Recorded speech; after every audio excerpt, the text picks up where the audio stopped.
All right, good afternoon, everyone. This is Joe Schollaert with AFIMAC, and we're here today to discuss strike preparation and contingency planning. We will walk through and take a look at a number of different aspects as you look at trying to prepare for a potential labor dispute, and some of those items that would help you as an organization continue to operate through that should you not be able to reach an agreement, a new collective bargaining agreement with your union.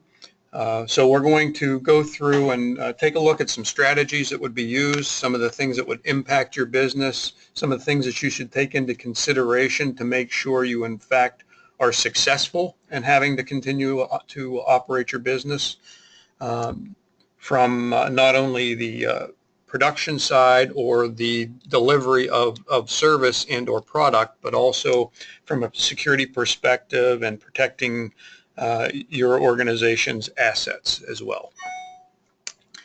We'll walk through the webinar and the presentation, and then at the end I'll leave some time for some questions to be asked, and we can answer those at that time. So with that, we'll go ahead and get started with the presentation.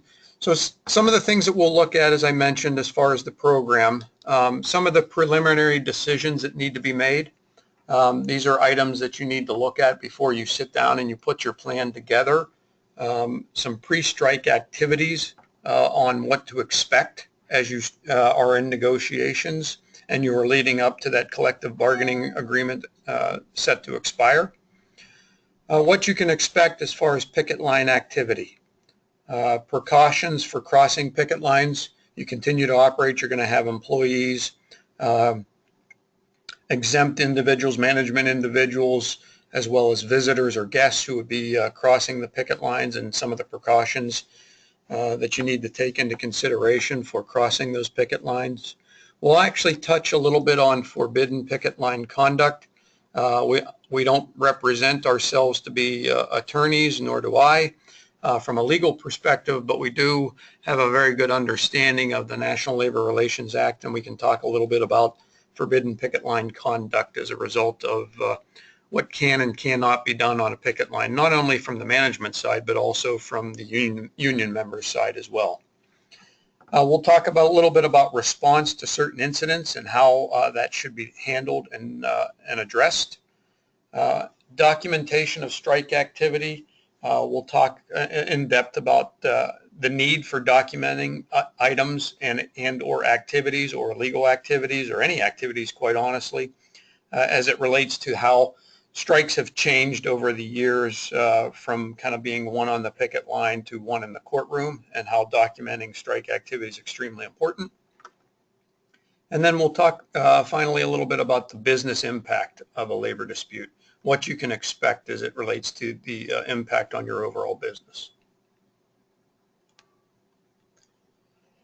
So we talked a little bit about preliminary decisions, and what do I mean by those preliminary decisions? Well, this is really, in developing your strike and or any contingency plan, quite honestly, is a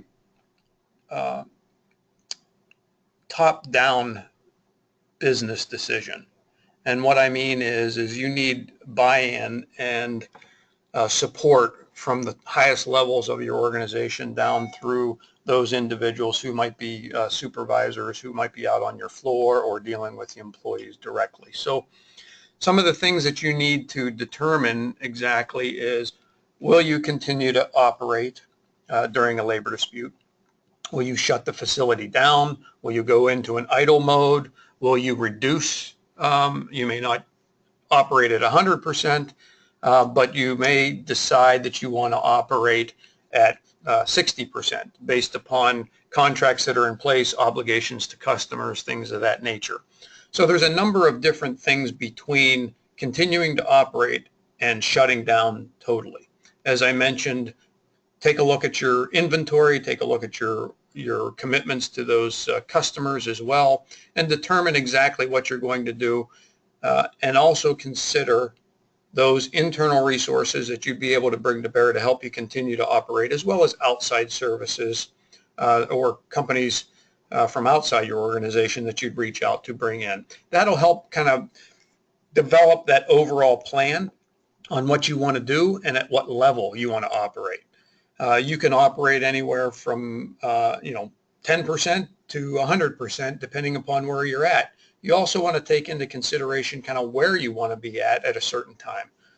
So you may want to take a phased in approach where you're actually start to operate at 30% of your capabilities.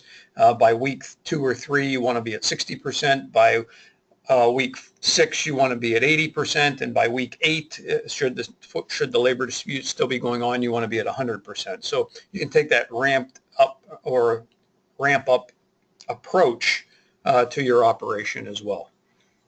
One of the big items that'll play into that too is kind of what's your inventory, not only on your finished products or the finished goods, but also your raw materials as well. That'll help kind of shape that decision-making process as it relates to the plan that you put together. Are you going to be in a position where you're going to have enough raw materials on hand to continue to produce? Are you going to have enough total supplies to do that? Are you going to be able to stockpile any finished goods that will help you ship during a time where you might be operating at less than ideal capacity? And then product transportation and distribution and sales as well. Not only do you have to worry about producing, whether that's a finished goods or whatever the item is that you're providing to your customer, but you have to worry about transportation of that once it's done. How does it affect your distribution process? How are you set up to handle that? Will your distribution facilities and or distributors be impacted by a labor dispute as well? Are the transportation companies that you use third-party transportation providers that may have a problem with crossing a picket line to get that out? Are you going to have to set up an off-site distribution center that you may not have now to ship finished goods to before you can get them out to the customer? And then from a sales perspective, make sure that you have an idea. There's a lot of times that companies kind of miss the target a little bit from a sales perspective because they want to continue to, the sales team and the sales function within the organization wants to continue to churn and generate as much sales as they can. And you may need to include them in that overall plan just so that they understand exactly what the commitments are that you can meet and they're not selling items and or selling a commitment that you can't keep. So it's really important when you look at that to make sure that your sales team's involved in that too, so that they're not overselling and overcommitting the organization as a result. Coordination with those vendors and suppliers. I talked a little bit about how you might have a third party as far as a transportation company. There's a lot of other facets that get involved. I'm sure your supply chain group can give you a litany and a large list of vendors and or suppliers. You need to make sure that you take a look at those vendors and suppliers and make sure that you communicate with them ahead of time. Let them know that you're going through this contract negotiations process, that your intent, as always, is to bargain in good faith. You want to get an agreement with the union. However, you have an obligation to your employees and to your shareholders and your customers to make sure that you continue to operate, and you have to have a plan together. And part of that plan would be rely heavily on their support. So you need to understand exactly those individuals who would be wanting to take part in that plan, or those who might push back a little bit and say, look, this is a scenario that I don't want to be associated with. Maybe it's a smaller organization or a local organization that feels that they might be negatively impacted by being associated with the event, and therefore they ask to take a pass. You need to know that up front. An official letter going out to all those vendors and suppliers is a good recommendation, so that they have it in writing. You know that coming back. You ask them to reply in writing as well. And understand exactly those companies who are willing to support you during this time or willing not to support you in this time. And then you can make business decisions whether you have that relationship once this is over as a result of their either willingness or being unwilling to help during this event. And obviously some of those factors and the rationale behind why they wouldn't support you would take that into consideration. But that helps kind of frame your business relationship moving forward should this event, or when this event, not even should, but when this event rectifies itself. You need to take a look at coordination with other company locations. If you're fortunate enough to have other resources to reach out to and draw upon to bring in for this, it's recommended that you sit down and you take a look at a gap analysis on your needs internally. Fill that gap analysis with those internal resources at the facility that's affected, and then branch out to other company locations. This was a very effective strategy used many years ago, but as a result of companies becoming leaner and not having as many, and the impact on those organizations, or those locations, I should say, that you're pulling that resource from, this isn't as big of a option for many companies anymore, just because of, like I said, limited resources. And then if you're pulling that individual from their home base, the potential impact on that business unit as well. So, but something to take into consideration. It has to be part of the plan when you look at your gap analysis as well. Big item as far as the your customers and the union, quite honestly. This plan is all about communication. Again, as I mentioned before, your intent is to get an agreement. Your intent is to bargain in good faith. However, there's no harm in communicating that you have a plan in place, and you're putting a plan in place should you not be able to come to an agreement. It's not something that's unusual. It's not something that should be considered out of line, and that in fact this is part of the overall plan. And quite honestly, from your customer's perspective, they need this peace of mind to know that you're going to continue to service them. And from the union's perspective, that communication should go out, and they should understand that if we are in the midst of trying to get a new agreement in place, we have an obligation, and we have an obligation to you to make sure that you have a business to come back to when this is over. So you're in essence, even though they may not see it that way, you're protecting their livelihood and their jobs as well by continuing to operate and having that plan. When you're talking about communicating with the union, you really have to take into consideration not only the membership and those bargain unit members that you're dealing with, not only on the local level and your local union leadership team, but also on a regional basis as well as the national basis, depending upon how involved the international or the national representation it becomes during the negotiation process. So you really have to develop your plan and look at your plan from the standpoint of, okay, how are we going to communicate with these individuals? What type of communication are we going to send out? Are we going to send things to individuals' homes? Are we going to send it to the business unit or the business managers? Are we going to send it to the president of the union? How are we going to do that? Are we going to extend that out to the international or the national representation of that union membership as well? So you need to really take a look at that, and that'll be determined upon how either involved or uninvolved individuals are outside of your local bargaining unit leadership. And then when you look at union communications, you really have to look at the media and the local politicians as well, because generally in those scenarios you have to assume, not always the case, but you need to make the assumption that the media and the local politicians are going to be an extension of the union during this event. The media is going to drive that process and really focus on the union side, just because they're probably going to get more rhetoric, they're going to get more comments, they're going to get more interviews with the union than they will with the corporate representative or the company representative.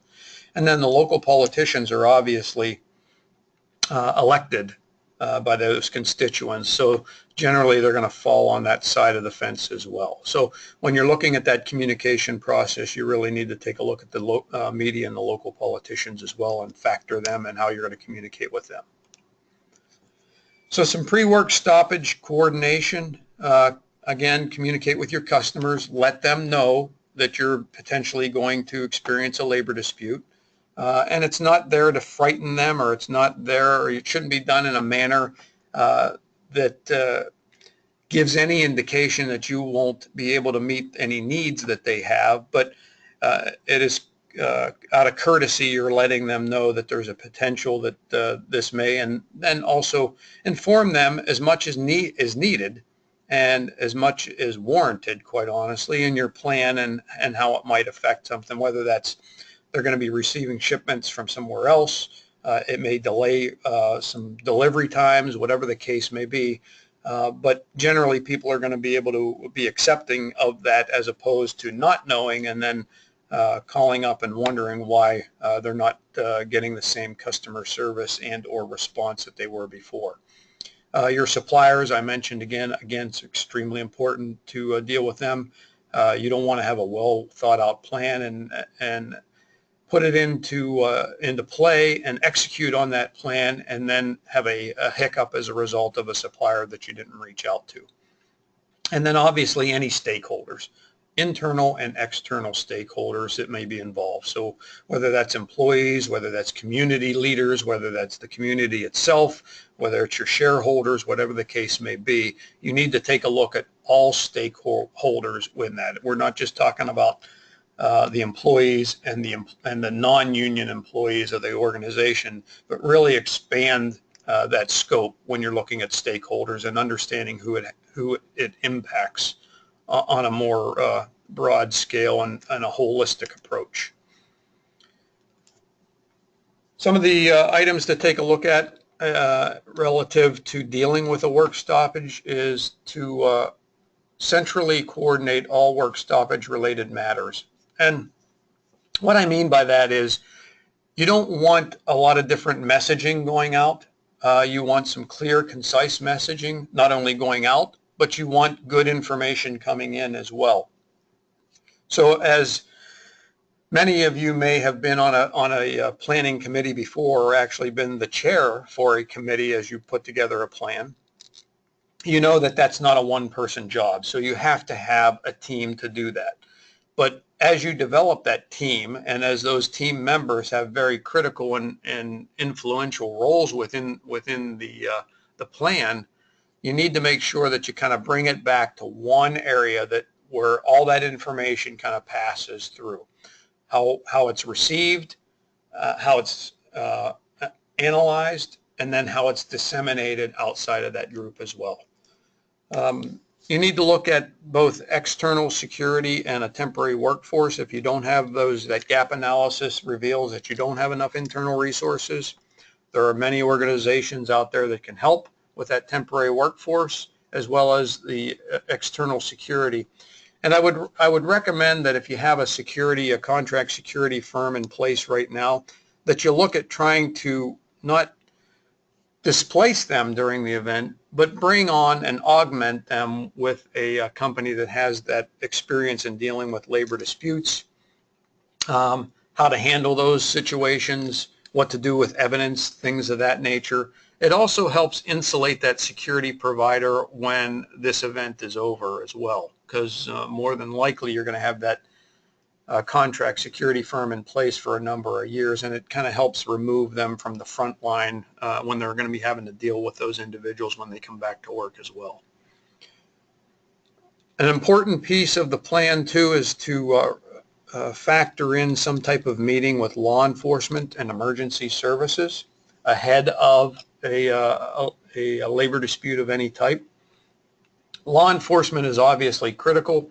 Evaluate your current relationship with law enforcement, what type of response time you have, how involved they are with the organization, how much you get them involved in your plans as it relates to the potential need for law enforcement.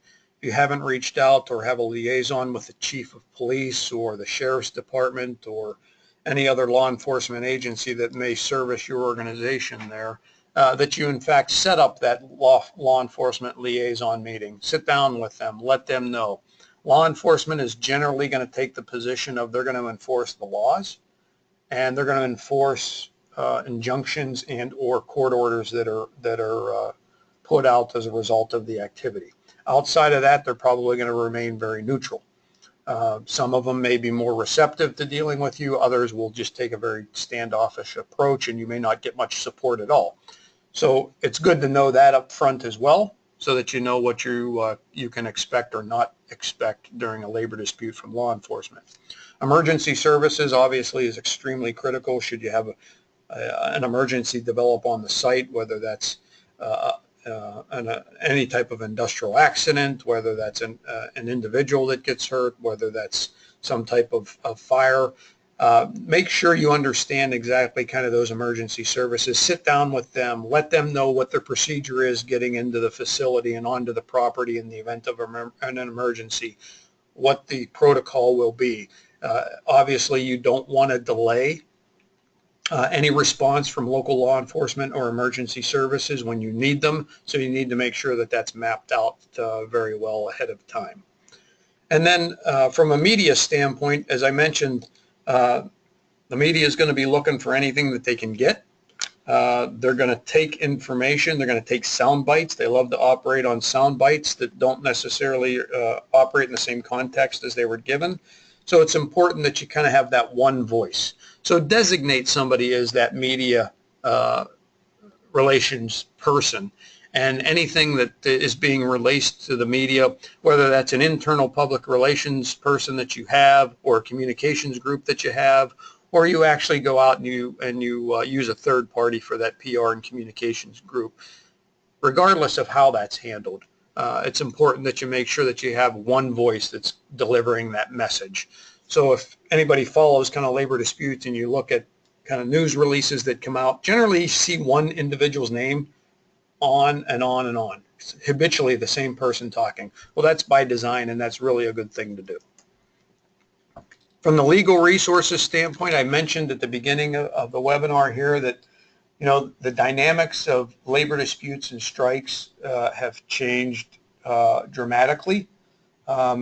Early on, during the heydays of the unions, many times, for those who may have been around a while, the battle was really won on the picket line. It was kind of who had the biggest stick.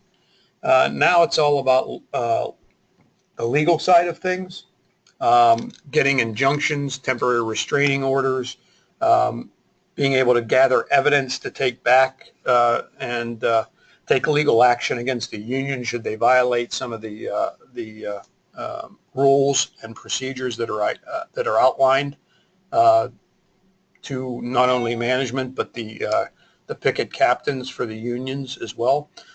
Make sure that you have and involve your legal team, obviously.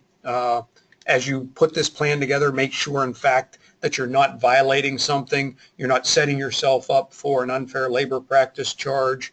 One of your actions that you're doing in your overall plan, whether that's a security-related plan, function or something else, doesn't come across as a violation of the Labor Relations Act, or it in fact creates some type of chilling event or something that the union come back and say, look, that's a violation of my right, and that's protected concerted activity that we're doing, and you're violating that. So make sure that you in fact understand your legal position, and you have your internal legal team as part of that planning committee, and you involve them as much as possible. If it's an outside legal counsel, many of them specialize in employment and labor relation or labor side of the law, and they're a good outside resource as well. And you might have a situation where you're working with both internal and external. If you have a corporate legal representation that might stretch all across all your operating entity units or your entities or your business units, it's good to not only involve them, but also then look to, if it's an office of a large law firm that you're dealing with, make sure that you lock in with a local representative from that law firm if in fact you don't deal with one, because they're going to be able to help you much more, because they're going to understand the community. They're going to know what judges to reach out to, who to call, what papers to draft, where to get them in place, so that in fact, if you need some type of injunctive relief, it's all set up. So when you look at replacement plans, will replacement labor be needed? Again, it goes back to that gap analysis and your overall plan to operate or not operate. Will they be brought in from another company or facility or hired from an outsourced firm? There is no pros and cons or better way to do that. There's pros and cons to both.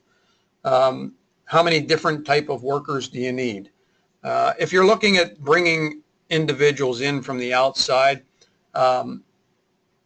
generally your probably your weaknesses are going to be in those skilled trades areas or the maintenance area or some of those areas that quite honestly there's been a drop off in individuals going after trade jobs and education. So that's where we see a lot of that gap occur and some of those skilled jobs, and you may find out that you're able to take care of any unskilled positions, and then the highly skilled ones that you're going to be able to, and you're really going to want to fill from an internal standpoint and really focus your internal resources to those, and that middle of the road, gap that occurs is where your biggest need may be. I mentioned when will you begin to operate with, and I use replacement workers here, but that's a really harsh term that I really don't like. They're really supplemental labor. They're supplementing your current labor force during this event. And are you going to look at doing that from day one, or are you going to go ahead and phase that in and start to operate in week 1, week 2, week 3, week 4, whatever the case may be? And then don't take lightly the need for those individuals who you're bringing in from the outside to have to get acclimated to your work environment. They may have the skill sets that you need. They may have worked on the machines that you have. They may have that inherent knowledge of what needs to be done from the job level. But there still is some acclimation that needs to occur to get involved into your processes, how you operate, what you do, your policies, your procedures, specific equipment that might have some nuances. You also may have to do some on-the-job training, whether it's a very basic contractor training that you do, or you may need to expand that to make sure from an OSHA standpoint you're meeting all the regulations as it relates to training those individuals and making sure that they are working in a safe environment as well as working safely. So please, as you put together a plan, make sure that you take into, and you're bringing in outside workers, that you take into that training and you factor that into any schedule that you have. Because a lot of times you'll see companies that say, okay, we're going to bring in a temporary workforce, but we're going to have it on, 12/01 on this date when our contract expires. But you really need to back that up maybe 3, 4, 5, 7 days ahead of that to take care of the training needs that you have for those temporary labor that you're bringing in. From a logistics standpoint, will any of those individuals that you bring in require housing, either off property or on property? Do they require some type of food service? If you're looking at housing them on property, obviously you're going to want some type of food service because they're not leaving. That's either done from a productivity or a safety standpoint on having people stay on the property. Even if they're coming in from a local, you're housing them locally, you may want to look at the provision of having some type of limited meal service for them so they don't have to worry about packing a meal or brown bagging, as many say, as far as bringing their own meals, and or worrying about when they're done with their shift what they're going to do as far as their meal service is concerned. So that's really one of those areas where it's all about kind of making sure that you take care of those individuals, because they're going to be working long hours, long days, and they're not going to be operating in environments that they're really used to on a regular basis if it's your internal resources. And the external resources, even though they may be used to that scenario, it's a very nice positive motivator and a morale issue from that standpoint. The food service and the logistics piece is really about morale and keeping that morale up and productivity up. Any other living conditions or services that would be required, whether that be medical, whether that be sundry items, things of that nature, personal items that you would need, make sure that you communicate, in fact, put a list together on what people should bring. Obviously, medications and things of that nature are extremely important to communicate so that people don't get into a situation where they have prescription medication that may run out or need refilled and the prescription out, and they're in the position where they aren't able to get that done. What first aid and safety accommodations are required? These are really kind of OSHA related concerns. Many times what will happen too in these scenarios, the union may call upon OSHA and say that there's individuals who aren't trained or aren't qualified to work, or you're operating in less than ideal conditions or unsafe work conditions. So you want to make sure that you have all the first aid safety accommodations as well as anything relative to your OSHA regs in line before you'd be dealing with a labor dispute. I've mentioned a little bit about protected and unprotected activity. The National Labor Relations Act does protect employees' right to strike and engage in other concerted activity for the mutual aid and protection. So there are a number of things in the Act that allow them to, and that's really kind of the whole gist of why unions got into place, to be representative of that, of the employees. And there are protections as a result of that under the National Labor Relations Act. So it's important that you have your legal team look at that and everything that you're doing to make sure that you're not violating any of those protected activities that are covered under the NLRA. An employer cannot discipline or retaliate against employees who are engaging in such protected conduct. If they violate something or a law of some type, that's a whole nother story. But you can't discipline or retaliate if they're actually engaging in protected activities. And the National Labor Relations Act does not protect employees who engage in conduct that is violent, threatening, or illegal. So some pre-strike activities, map the entire facility and the property lines. It's important to understand that. If you haven't had a survey of the facility in a long time, you may want to get an engineering firm out to do that. It'll also play into your philosophy on how you want to deal with the union, whether you want to keep them off the property, whether you want to give them a small piece of your property to demonstrate. That's more of a philosophical decision that needs to be made. But you need to understand exactly what your property lines are and what the map of the entire facility is all about from a trespassing standpoint.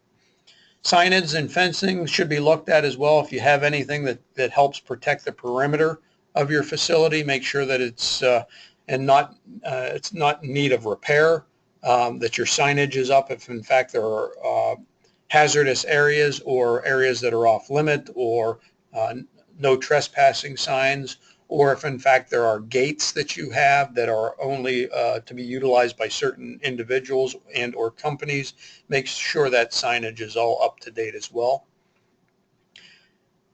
From a security perspective as well, lighting is always the cheapest form of security as well. Make sure that you have adequate lighting. If you have lighting that's in need of repair or out, make sure that you get that addressed and taken care of.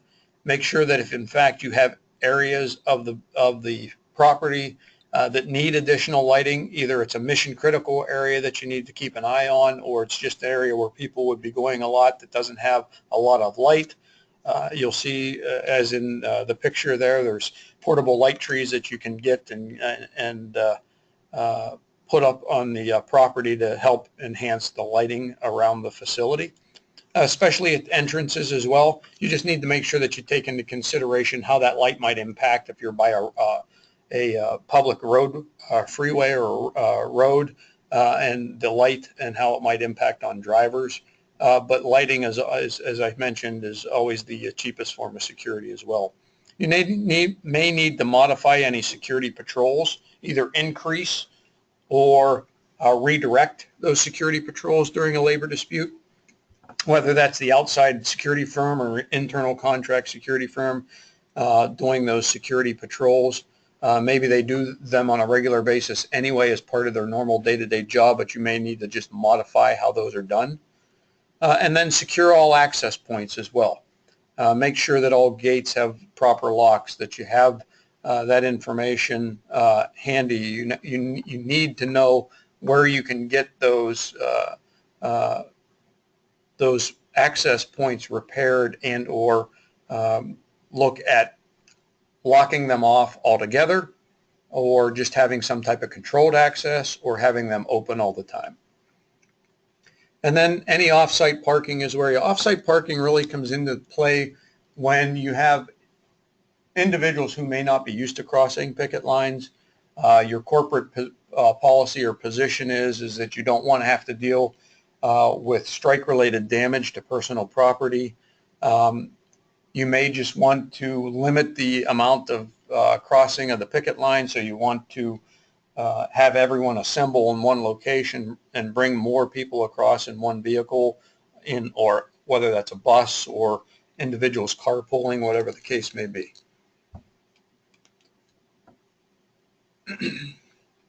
Some of the things as far as establishing a command post, the center of communication, again, all that information flow. If you're using an outside provider for security, make sure you incorporate your internal team into that communication and that command post as well. You're able to share information quickly.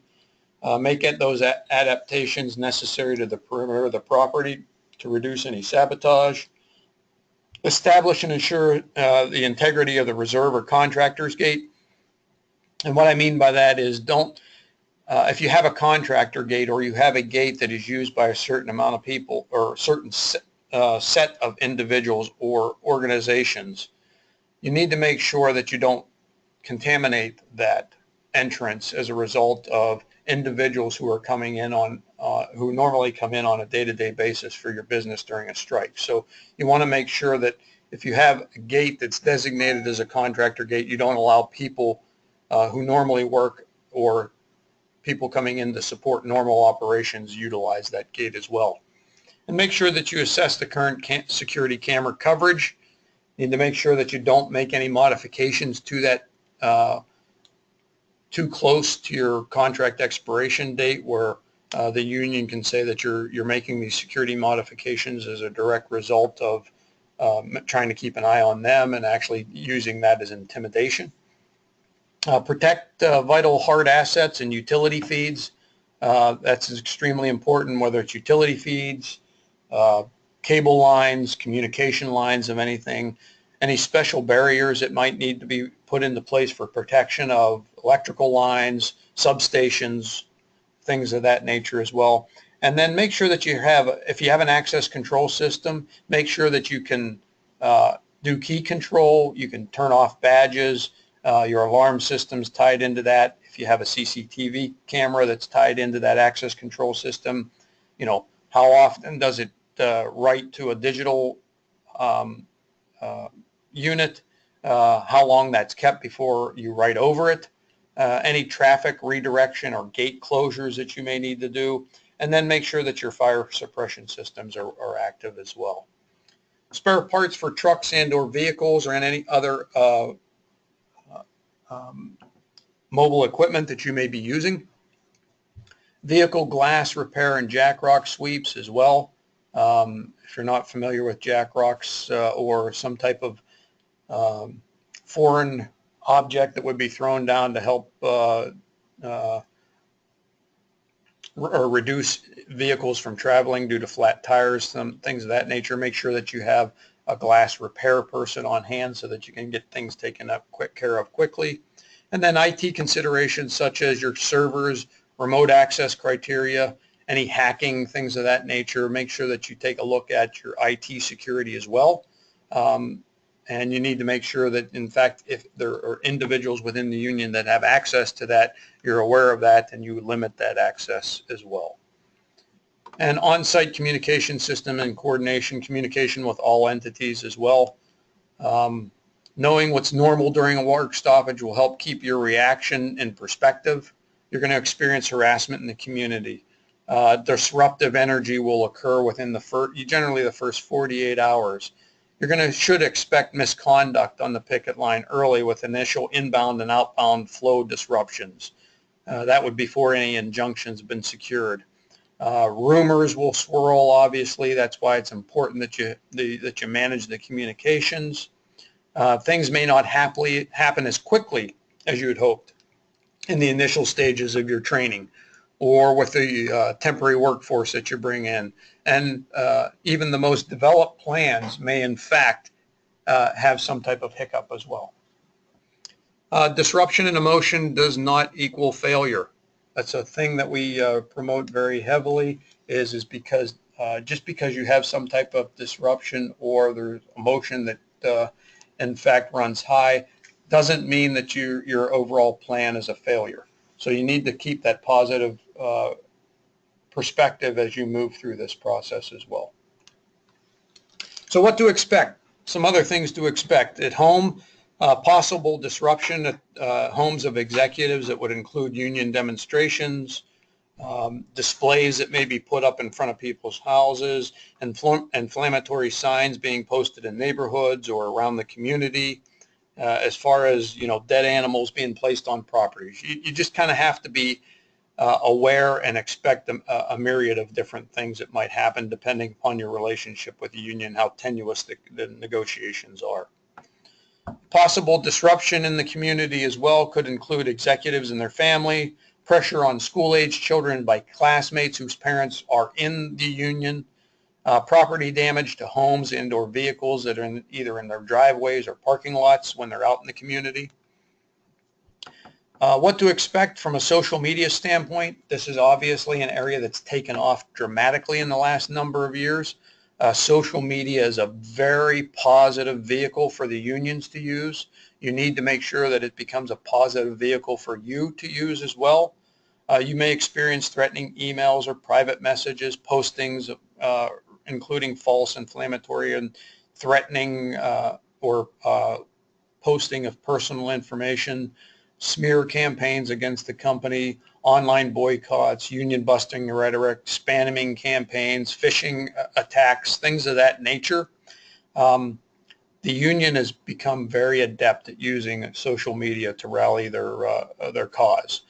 So it's important that you understand that, and within your plan you have a plan as it relates to social media that's equal to or better than. From a traditional media standpoint, I've touched on it already. You may get individuals make them aware that they might get ambush interviews by reporters, negative ads that may be run by local media that's funded by the union, mid-level managers that are making statements out of turn. Those individuals who may have come up through the ranks that are kind of on the fence, make sure that you understand exactly what the dangers are as far as them making statements out of turns.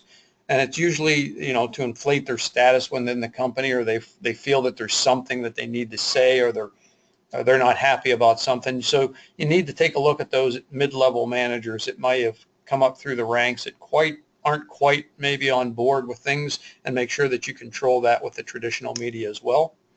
And building the corporate campaign, the more sensitive a company is to its reputation, the more susceptible it is to public fears and safety or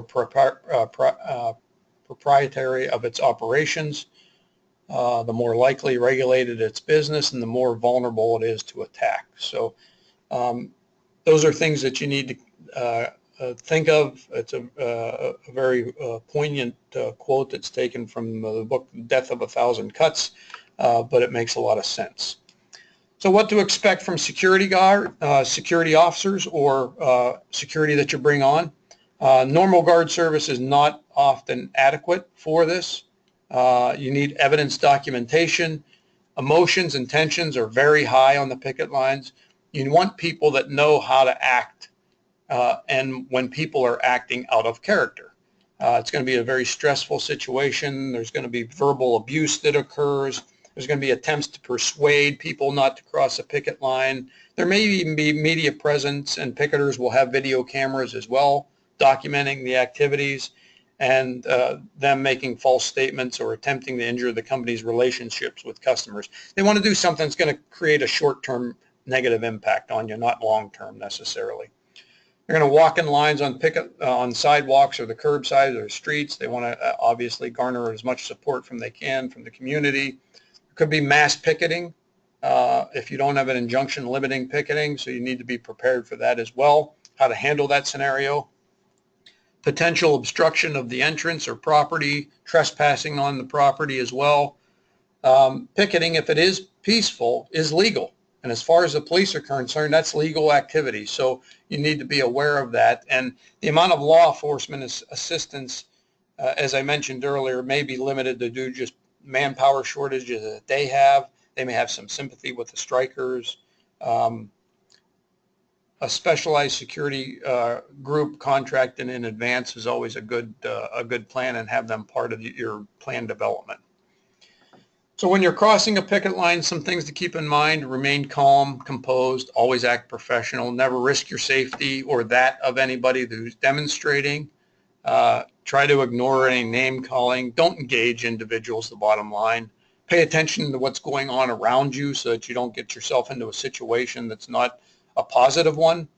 Keep all your vehicle doors locked and your windows rolled up. Don't roll down the window to engage in conversation. Don't make gestures or display signs that may provoke them. So, and you may sit back and you say, wow, that's kind of very basic stuff and common sense stuff, but you'd be amazed at what some individuals do to help infuriate individuals or make the scenario worse. Carpools are recommended initially. They help reduce the overall traffic and volume of traffic. Bus transportation is always an option as well. Make sure that you take into consideration in your plan the transportation of your employees.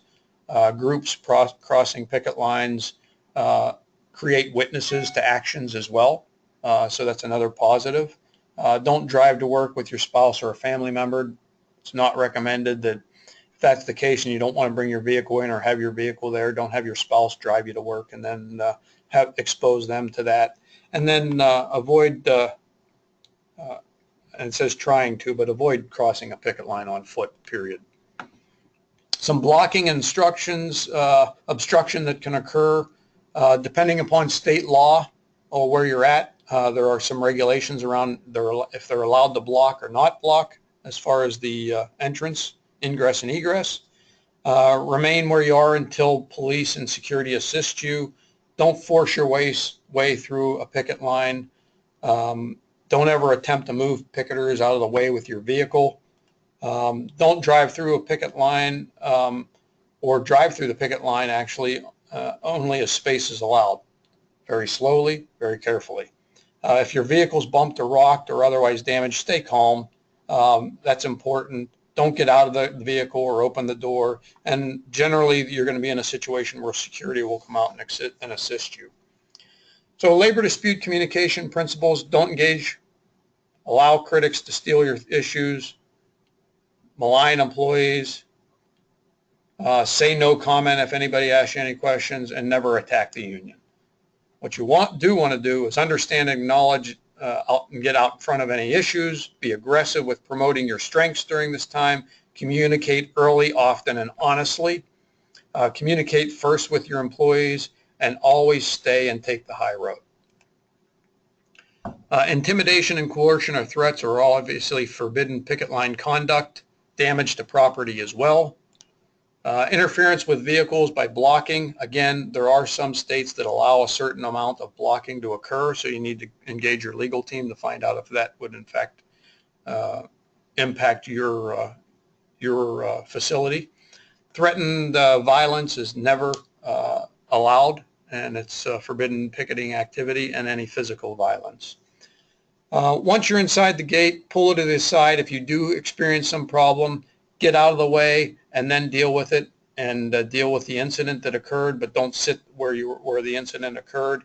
Get to a safe haven and then deal with that. Immediately contact the security for assistance when filling out any type of incident report or documentation. That security company should have a protocol in place as it relates to evidence and reports and chain of custody to make sure from a legal standpoint that you're in good shape. And don't confront any offending picketers. Report any threats or harassments against you or anyone else. Don't confront any protesters at any time. Don't take anything personally. That's the thing you have to remember. These individuals, you need to have some thick skin as it relates to this, and understand that this is not a personal issue generally, and you can't take those things personally. Don't threaten or engage any physical contact or discuss or argue with any strikers or picketers. And don't accept any documents from them. Don't appeal to their employees' don't appeal to them to return to work or threaten any discharge if they don't. And when the video cameras are recording, they're also recording audio many times, so you need to understand that what you say might be captured as well. Deterrent value is there as a result of documenting strike activity. You want to obtain and enforce state injunctions, defend against and prosecute any unfair labor practice charges. If your company is going to take a position is that they're going to prosecute due to unfair labor or unfair or illegal picketing activity, you need to make sure that you hold to that. And then also disciplining those strikers for picket line misconduct is extremely important. There are actually situations where companies have gone back and sued the unions for their activities as well. Methods of gathering invoices or evidence that can be through facility cameras or mobile videotaping, picket line logs. The NLRB presumes that pickets are lawful and peaceful, and it generally forbids surveillance of picket activity. So you can't constantly tape peaceful picketing. That will get to the concern that it has a chilling effect on the picketing activities, and you could be faced with an unfair labor practice charge. Use of cameras, I touched base on. If you don't have them, don't look at trying to install something that will be a problem for you because it's close to the contract expiration. If you do, make sure that they're all in working order and that you understand how long you keep evidence and or those images that are captured. When you're documenting as well, use of videotaping, you want to make sure that you're videotaping primarily the entrances, ingress and egress. Make sure that you have documentations on both sides of vehicles so that you can see everything that's going on. Incidents and incident reports should be filed to log violence and property damage. That should be done immediately. You need to notify that command post or that central location that has both your security team and your management team that's part of that command post group. And then the specific reporting indicates the nature of the incident, date, time, names of those individuals, witnesses, things of that nature. The business impact of a labor dispute should be kept to a minimum. Obviously, that's the goal. Client and customer confidence needs to be high, needs to be reassured. Your shareholder confidence needs to be reassured as well. Ensure that your suppliers are prepared to satisfy your needs, as I mentioned. The media, make sure that you give them the message you want them to hear and for them to convey. Effects on other company facilities may occur as well. Need to take into consideration any supporting facilities that support your operations or feed your operations, or corporate headquarters that might be impacted as well. Be prepared for any lawsuits that may be filed as well. I mentioned their flop and drops. That's basically somebody saying that they were hit by a vehicle on the way in. Multiple unfair labor practice charges being filed. Again, that creates those sound bites for the media and the union as well. And then accusations made to police, the FDA, EPA, OSHA, the health department, fire department, things of that nature. They're going to lean on that and try to create some chaos and upheaval for you as well. And then seek early injunctions against any misconducts. The union really wants to pressure the employer by driving that wedge between the employers and the stakeholders. They want to inflict reputational damage, cause some short-term financial harm, obviously not long-term, and they want to do through intimidation. Tactics and pressures, worksite activities, job activities, legal and regulatory pressures, outside pressures from social media and board members, executives, things of that nature. And then tactics to pressure the employer are also going to be through the news media and customers and consumers. So that's kind of a very high level rundown of kind of things that you need to take into consideration as you prepare a contingency plan and get ready for a labor dispute or a potential strike. And with the last 5 minutes, I wanted to leave that open for any questions and answer any questions that somebody may have. Feel free to go ahead and type in your questions there, and I will respond to any of those.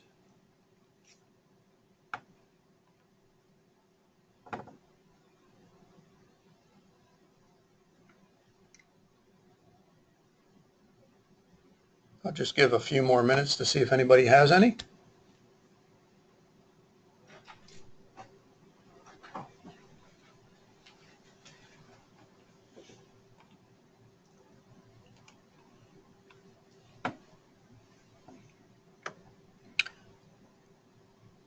Well, I've either done a pretty good job or nobody really wants to talk today, so I don't see any questions coming through.